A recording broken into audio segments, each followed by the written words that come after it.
جناب سیدہ کا صدقہ جو بھی مانگیں گے اگر مقدر میں نہیں بھی ہوگا پروردگار عالم بیوی کے طفیل سے ضرورت آ جائے گی۔ بسم اللہ الرحمن الرحیم، اللہم صلی علی محمد و آل محمد۔ 20 جمادی الثانی وہ عظیم ترین دن ہے کہ جس دن پروردگار عالم نے حجاب اللہ کو، سیدۃ النساء العالمین کو، ام ابیہا جیسی پاک بی بی سیدہ فاطمہ سلام اللہ علیہا کو اس کائنات کی رونق بناتے ہوئے زمین کو یہ شرف عطا کیا کہ بی بی کے وجود اطہر سے منور ہو جائے۔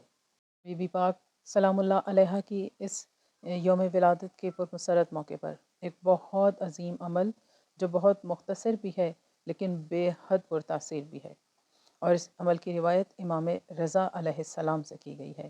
امام ضامن السامن شہنشاہ خراسان سلطان العرب والعجم سے یہ روایت کی گئی ہے، لیکن یہ عمل کرنے سے پہلے چند جملے اس آقا زادی کی شان میں، اس پاک بی بی کی شان میں کہ جسے اس نبی کے لیے رحمت بنا کر بھیجا گیا، کہ جس نبی کو خدا نے رحمت للعالمین بنایا۔ اللہ نے فرمایا کہ بیٹیاں رحمت ہوتی ہیں، کیا کہنا اس بیٹی کا جو رحمت للعالمین، عالمین کی رحمت کے گھر میں رحمت بن کر آئی ہو۔ کیا کہنا اس پاک بی بی کا کہ ہر ماں کے قدموں تلے اس کی اولاد کی جنت ہے، مگر سیدہ آپ کا یہ رتبہ ہے کہ آپ کے قدموں تلے ان کی جنت ہے جو حسنین کریمین خود سرداران جنت ہیں۔ سبحان اللہ۔ اور بیوی کے حیثیت سے بیوی کی شان یہ ہے کہ کہا جاتا ہے کہ زوجہ اپنے شوہر کے نصف ایمان کی مالک ہوتی ہے۔ کیا کہنا اس سیدہ کا کہ جو کل ایمان علی ابن ابی طالب علیہ السلام کی نصف ایمان کی مالک ہو جائے۔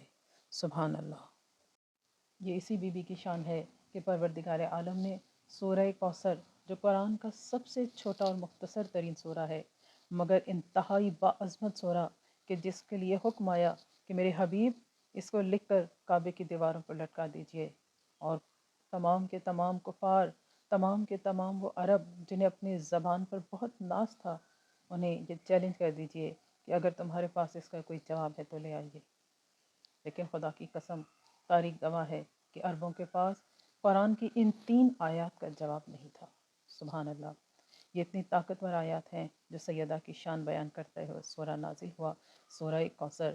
امام علی مقام سے روایت کی جاتی ہے کہ جب ایک شخص اپنی پریشانی اور تنگ دستی کا حال لے کر امام کے پاس آیا تو امام علی مقام نے ارشاد فرمایا، امام رضا علیہ السلام نے، کہ تم 20 جمادی الثانی کی شب میں مغرب کی نماز کے بعد 27 مرتبہ یعنی 27 ٹائمز سورہ کوثر اس طرح سے پڑھو، اول آخر 11 مرتبہ درود کے ساتھ 27 ٹائمز اس طرح سے پڑھو، اور بی بی کے طفیل سے دعا مانگو۔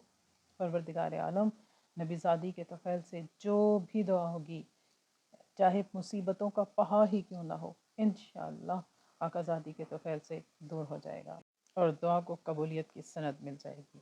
سبحان اللہ۔ اور اگر کوئی مومن یا مومنہ شب 20 جمادی الثانی میں یہ عمل نہ کر سکے تو کبھی بھی سال کے کسی لمحے میں بھی بی بی کا واسطہ دے کر یہ سورت پڑھ کر دعا مانگے، انشاءاللہ دعا قبول ہوگی۔